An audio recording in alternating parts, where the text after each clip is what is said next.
Welcome to Man Does Tech, where I solve the problems you didn't even know you had. You'll start by confirming your active Outlook profile and account. This prevents exporting the wrong rule set. Once Outlook is open, close unnecessary add-ins so the rules dialog runs cleanly.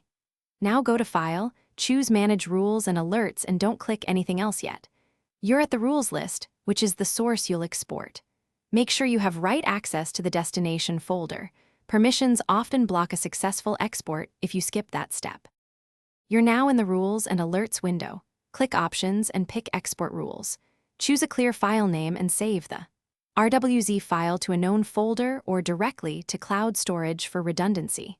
Once saved, check the file's size and timestamp to confirm a valid export. Tiny files can mean empty exports. If you have multiple mail profiles, repeat the export per profile. Close the dialog only after verification, because re-exporting later can overwrite or confuse which rule set you intended to keep.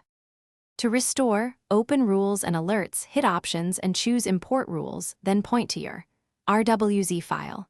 After import, test a few sample emails to confirm rules trigger as expected. Testing prevents surprise behavior. If the import fails or some rules are missing, clear Outlook's temporary files and restart the app, then retry the import. Corruption or cached settings often cause failures. Finally, keep a dated backup copy.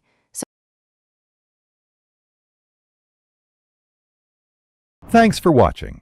If you found this helpful, don't forget to like and subscribe.